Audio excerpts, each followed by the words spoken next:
Today on Blue 58, the Packers making the kind of run that could affect the team beyond the 2022 season. Some people might be in line to keep their jobs if the Packers do in fact make the playoffs, like a certain defensive coordinator, for instance. Blue 58! Hello and welcome to another episode of Blue 58, the one and only podcast of thepowersweep.com. I am your host, John Meerdink, happy to be with you here for another episode. Before we dive into today's discussions, I want to give an update on our annual fundraiser. It is now drawn to a close, so thank you to all of you who participated. We had 28 people contribute this year.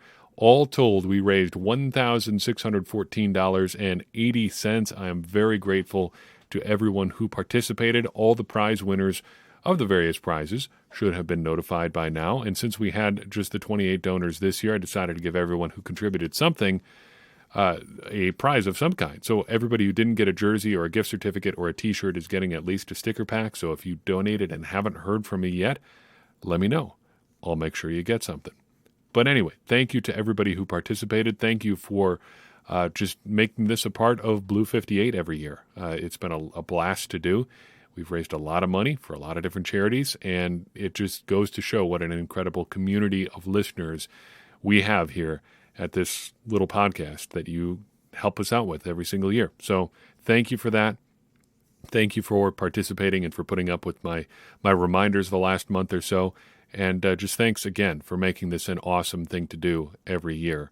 I'm continually impressed by people's generosity and willingness to help other people out. It's awesome. Every time I record a podcast, especially about like a recap podcast about a game that we just watched, there's the version that goes out, and then there's the version usually as soon as 5 minutes after I hit publish that I wish I had sent out. Because every time I do it, I think of more things that I wish that we had talked about afterwards. And usually I have a little bit of time in the next couple days to track down a couple of those things. So let's give some final thoughts on the Packers-Vikings game before we start turning our attention to the Lions and beyond. I wanted to mention Aaron Jones going over 1,000 yards on the season, an incredible accomplishment. And I know that we've said this a bunch of times about Aaron Jones over the past back half of the season, I guess, but not too shabby for a fifth-round pick. He has been so productive for where he was drafted in 2017. It's just incredible. For instance, 60 players have had a 1,000-yard season since he was drafted. 9 of them have 3 or more, and Jones is one of those 9. Of course, there is some selection bias due to time there. A good portion of the league hasn't played 3 seasons yet, but I think you still understand. There are people churning out 1,000-yard years every year, but there aren't that many who are doing it with the regularity that Jones has. Jones is one of only 3 players since 2017 drafted in the 5th round or later to have even one 1,000-yard season. And he is the only one with 3. Chris Carson of the Seahawks has 2. Jordan Howard has the other one. Jones now has the 6th most rushing yards in the NFL from 2017 to present. The 5 more are Derrick Henry, who you might have guessed, Ezekiel Elliott, Nick Chubb, Dalvin Cook, and Joe Mixon. But of those 5, only Nick Chubb averages more per carry than Jones does, 5.2 per carry to Jones's 5.1. And of the top 6, Jones is hanging tight despite having the fewest carries, with just over 1,000, 1,023 to be precise. Chubb has the next fewest at 1,198, but everybody else more than 200 more carries than Jones, and not that much more productive, less productive, in fact, on a per-carry basis. Wanted to give some additional attention to Allen Lazard, who has, again, put up another steady, reliable performance. This was his 8th game of the year with at least 4 catches and 55 yards. There are only 4 games this year where he has had 40 or fewer receiving yards. He's missed 2 games due to injury on top of that. But he's been consistent regardless. Just game in, game out, putting up yards, moving the chains, helping the Packers get down the field. What you pay for that is still, I think, an open question. Maybe the Packers want to bring him back instead of going back to the draft well next year. That does free up some resources that you could use at other positions. Maybe trying to acquire a dynamic tight end, maybe another edge rusher or defensive lineman, something like that. But maybe you just think of Lazard as your tight end. Since he kind of does a lot of tight end-like things, Maybe that's his role in your offense. In any case, that's the future. The present features a lot of Alan Lazard just getting first downs because that is what Alan Lazard does almost every time you throw him the ball. Darnell Savage, we only mentioned this in passing, but he got his first interception of the season and his first interception since 2021. I think, despite what the Pro Football Focus grades say, that he has played better since taking over as a basically a slot corner. I wouldn't say good overall, but he has seemed less volatile. It seems like you've gotten more of an idea what he's going to be on a week-to-week basis since he started playing in the slot more regularly. Maybe he's not in as much of a position to just get gashed on a play-by-play basis. He's playing closer to the line of scrimmage, so he doesn't get beat over the top. Though he did almost get beat over the top against the Vikings. T.J. Hawkinson just couldn't quite haul in a pass. But he doesn't seem to have given up quite the same rate of big plays. Still a bit suspect as a tackler, not always the most assignment-sure guy, but less of a liability, it feels, in the slot. Carl Anderson had an interesting question that we touched on briefly post-game, and I thought we would return to today, talking about Yosh Nijman and Zach Tom. Carl's whole question goes like this. Interesting to hear Matt LaFleur say after the game that Yosh Nijman was ready to come back, but they wanted to keep Tom in the game. What do you make of this? And how do you think that affects what the Packers want to do with Nijman for 2023? If Tom is as good as Nijman and Bakhtiari seems healthy to keep playing a couple of seasons at this high level, can the Packers afford to keep both Nijman and Tom at tackle? Or maybe, as I'm thinking about it while writing this question, do they put Tom at right guard and have him as the backup in case of emergency? So, first and foremost, we should play exactly what Matt LaFleur says because I think what he says and more importantly what he doesn't say is important here. So here's the audio from LaFleur after the game. Bill Huber asks basically what was the deal with Yosh. So Yosh was available to go back in the game. He was down for a minute. That was 2 games in a row, and I just thought that Zach, we got a lot of confidence in Zach. Just thought it was best probably to unless something bad happened to Zach or another position where we had to move Zach inside, whatever it may be, to just roll that way. And Yosh he got cleared to go back in the game, but he was out for a minute. So he doesn't really give a firm endorsement to Yosh Nijman for sure, though not really to either player. I think reading between the lines here, you can say that LaFleur and the Packers view Tom and Nijman pretty similarly. If there's no reason that Nijman couldn't have gone back in the game, they must think that Tom is at least as good or about as good. Otherwise, they would have put Nijman back. So that I think is interesting from an assessment standpoint for this year. Now, looking at the future, Yosh Nijman is coming back. He is a restricted free agent this spring, next spring, whatever it is, for 2023. For 2023, the 2023 offseason, he will be a restricted free agent. And looking at the economics there, he's probably going to be in the market for the second-round tender, which is about $4.3 million. That's not too shabby for a guy, regardless of how he compares to Zach Tom, who is a starting caliber right tackle, even left tackle. Yosh Nijman can start on the offensive line in this league, and he's not going to embarrass you. So that's an easy decision. You just bring Nijman back and sort the rest out from there. Because between Nijman, Bakhtiari, and Tom, overall you're not averaging all that much money at the tackle position. Bakhtiari is making a lot for 2023, but $4.3 million for a starting offensive lineman is not a bad deal, and Tom is much less than that as a 4th-round pick. You're not breaking the bank keeping Nijman around. And having 3 guys who can play tackle is never a bad situation to be in. There are, I think, 3 bigger points to take away here. First, you can never have too many good offensive linemen. Whether it's guys that can play tackle playing guard or guys that can play guard playing tackle, whatever it happens to be, and however you want to classify those guys relative to Bakhtiari and Nijman and Tom, you just can't have too many. Tom in particular, I think, is valuable here because if Nyman and Bakhtiari are your tackles, you can put him at one of the guard spots if you need him. That's great to have. But you can never have too many good offensive linemen. Look at the Packers in both 2020 and 2021. On the whole, I think pretty deep as far as the offensive line goes both of those years. And yet, they still came up short on linemen in the end. Both years, they had issues on the offensive line in the playoffs. And if the line is healthy against both the Buccaneers and the 49ers, I think they win both of those games. For all the other issues that went on in those games, a healthy offensive line is probably enough of a difference. I think they score at least one more touchdown against the 49ers. I think they at least get a chance at another productive drive with a healthy David Bakhtiari, because there were a couple of drives there against the Buccaneers in the second half that were just wiped out by bad offensive line play. It affects your running game. It affects your pass protection. You know all these things. You can never have too many good offensive linemen.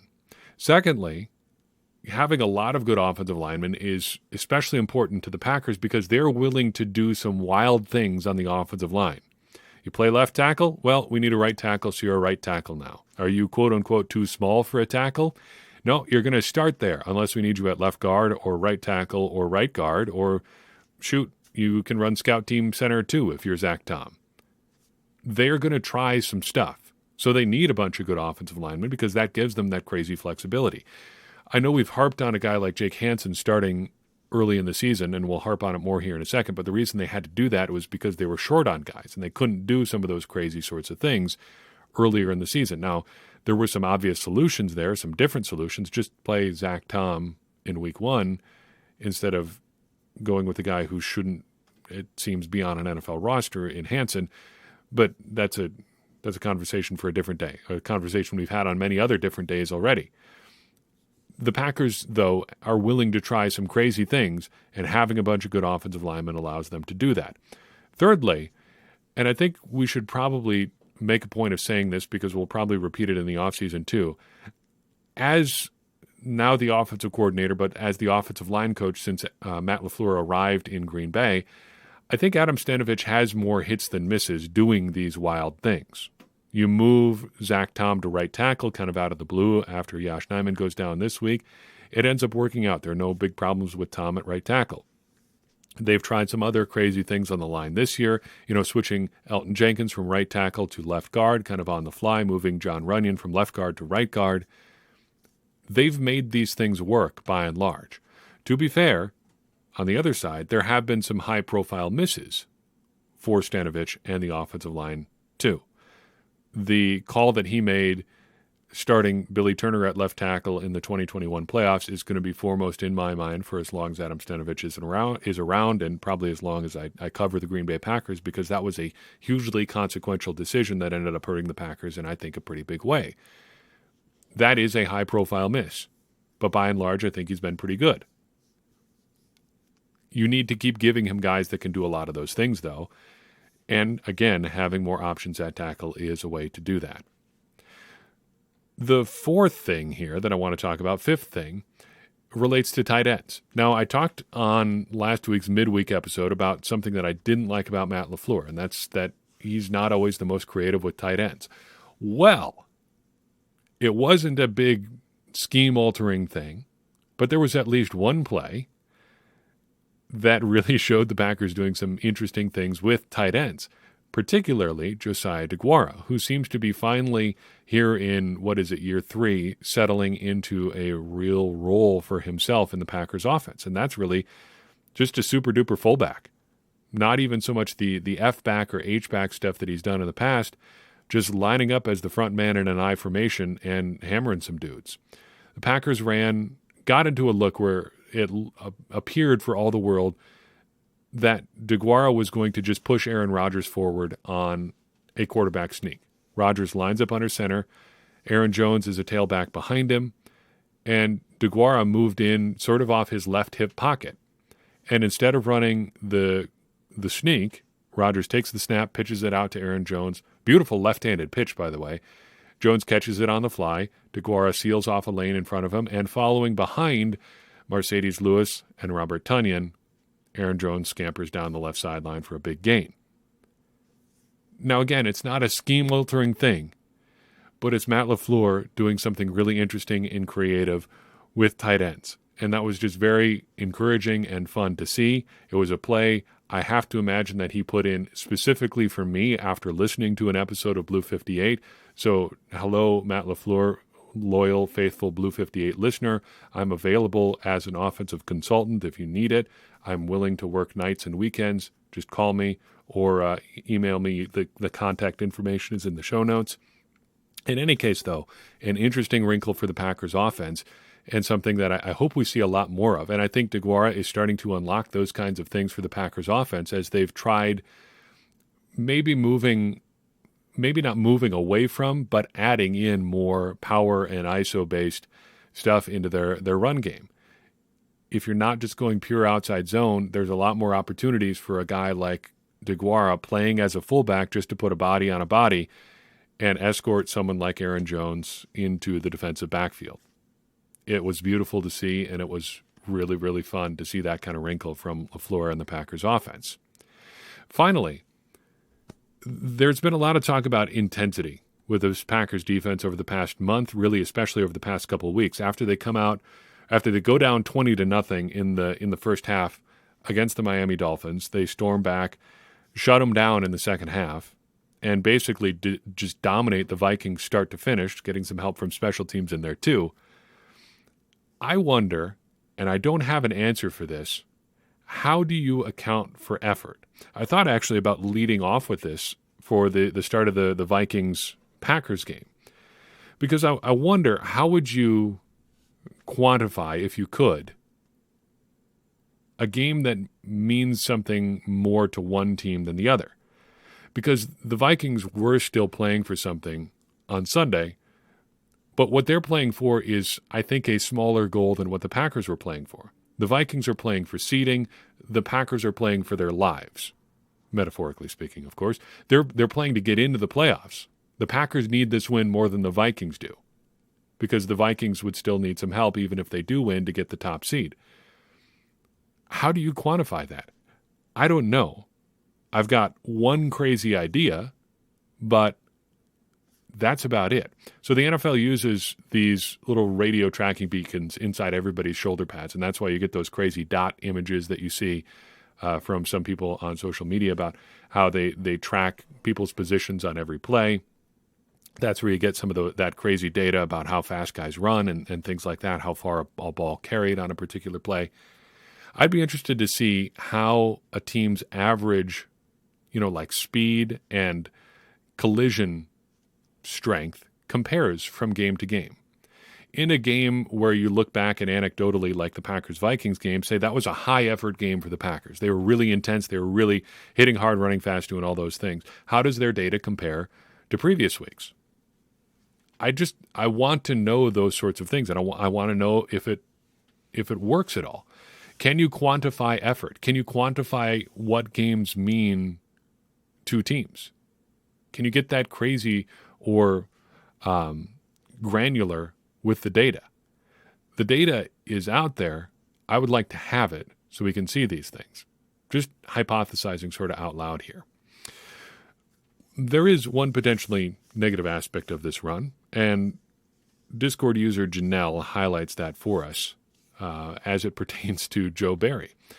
She writes, given the recent resurgence of the Packers defense, do the Packers stick with Joe Barry for next year? Personally, I don't trust that under Barry, they won't regress to what they were doing early in the year. I tend to agree here. And that would be a concern for me as well, because I think you have an opportunity to confuse yourself a little bit with some recency bias down the stretch.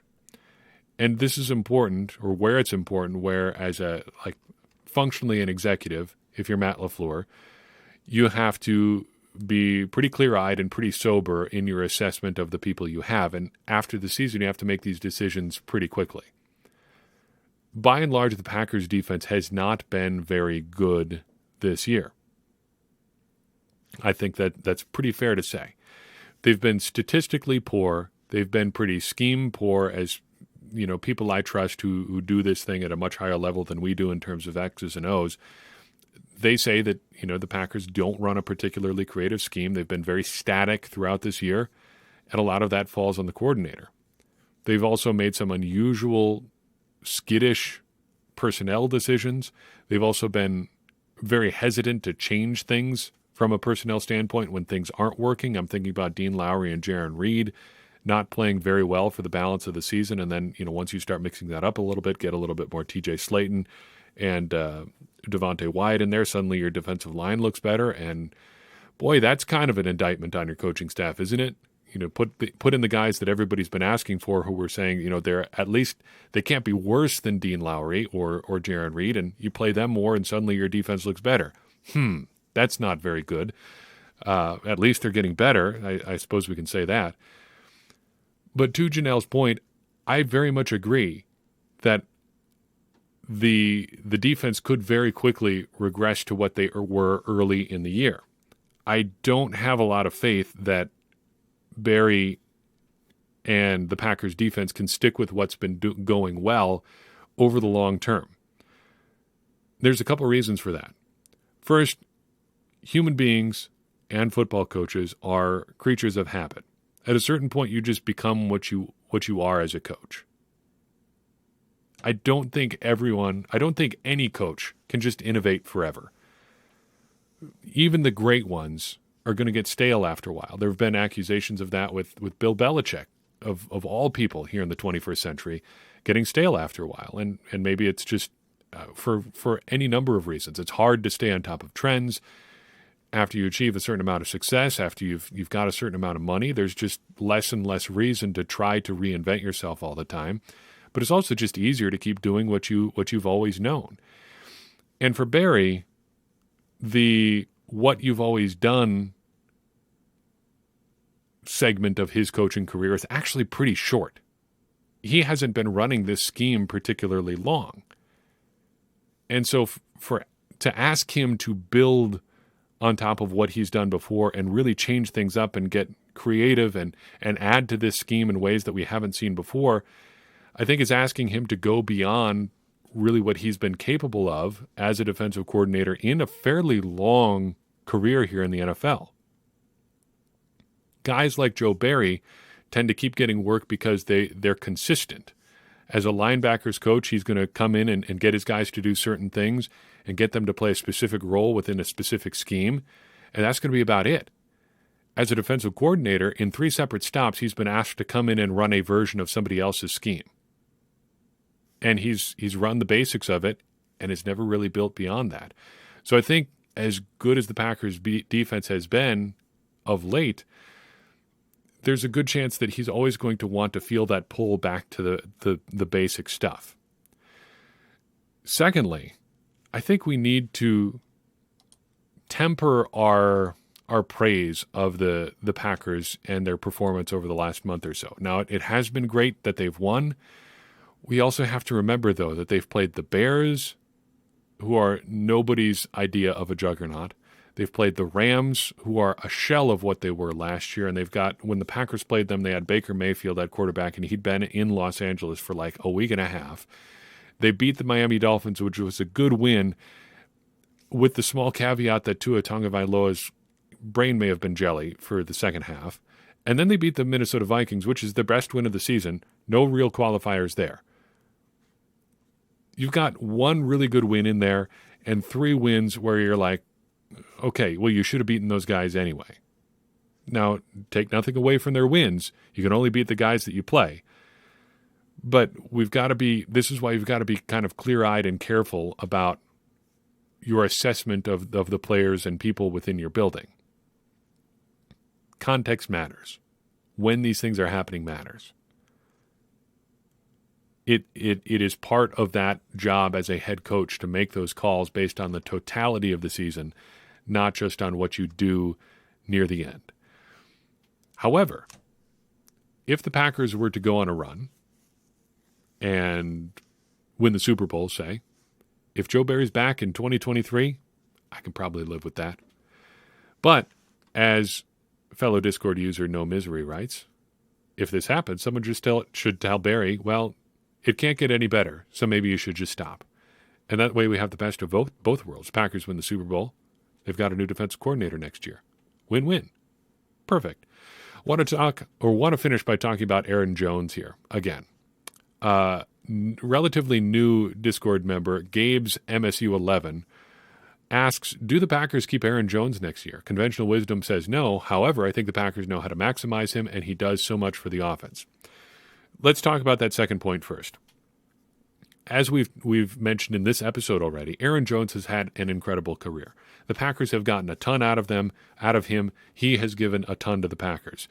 He's a uniquely skilled running back, a great player in every sense of the word, a great runner, a great receiver, a great teammate, a great member of the community. There is no exaggeration in pretty much any facet of talking about Aaron Jones and how good of a player he is. Good in terms of talent and good in terms of who he is as a human being. Absolutely true. And to that end, I am moving a little bit off the position that they are going to move on from him.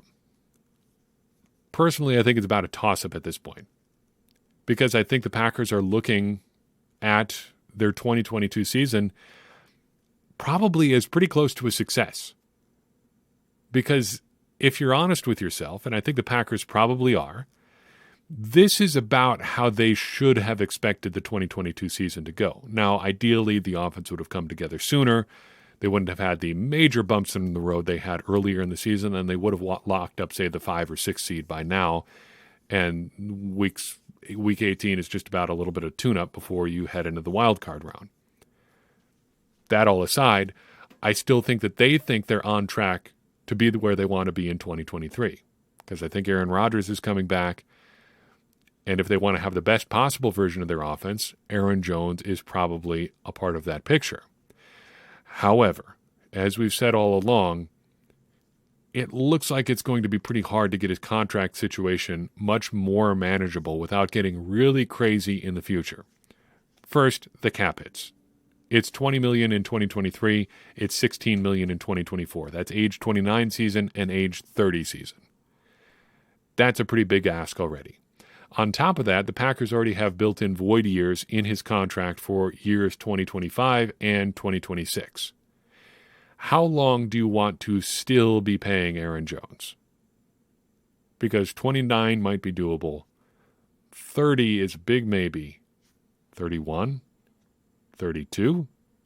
Even if he's not on the team at 31 or 32, if you want to get that cap hit down in 2023, some of that money is going to be going into 2025 and 2026. How long do you want Aaron Jones on your books for? That's where it gets tricky. The good news is, such as it is, that we're going to have an answer pretty early next offseason. The 2023 league year begins on March 15th, 2023. Aaron Jones is due a $7 million roster bonus on March 19th. So if he's going to be released, it'll be before that day. If he's not, the Packers are going to get something figured out by that day, because I don't think they're going to just sit there and take $7 million on the chin. That, even for Russ Ball, is going to be a lot to deal with. If they ask Russ to get them out of the situation and allow him to do the things that Russ Ball does, move some money around, they'll be doing it before March 19th. But that's when things are going to go down, at least by then. If the Packers are going to keep Aaron Jones into 2023, we'll know by then. If not, we'll know by then as well. Whatever happens, remember, Aaron Jones has been a tremendous player, a rare type of player, and a joy to watch since he arrived in Green Bay in 2017. To end this show on a really positive note, that's something I've really appreciated about 2022, this Packers season is really feeling like I've gotten to a place where I feel like I properly appreciate who Aaron Jones is as a player, because he's just been so remarkable this year. He's helped the Packers succeed in so many ways, and it's just been remarkable to watch every part of his game, how he operates as a receiver, how he works as a runner, his unique balance through contact, the way he hits holes full speed, the way he gets the most out of his 5'9", 185-pound frame. It's just been incredible. And it's been a lot of fun to watch and a big part of the fun of the 2022 season. I hope you've enjoyed that. I hope you've enjoyed this podcast episode, because that's all I've got for you on this episode of Blue 58. If you enjoyed it, it would mean a lot to me if you would share it with someone you think would enjoy it too. That's going to be how we grow in 2023 and beyond. And it's how we've grown so far. So thank you so much for your help with that. Getting more people to listen to the show is how we're going to get more people involved in this conversation that we're having about the Green Bay Packers, which in turn is going to help all of us, me included, maybe me especially, become smarter Packers fans. And as I always say, smarter Packers fans are better Packers fans, and better Packers fans are what we all want to be. I'm your host, John Meerdink. We'll see you next time on Blue 58.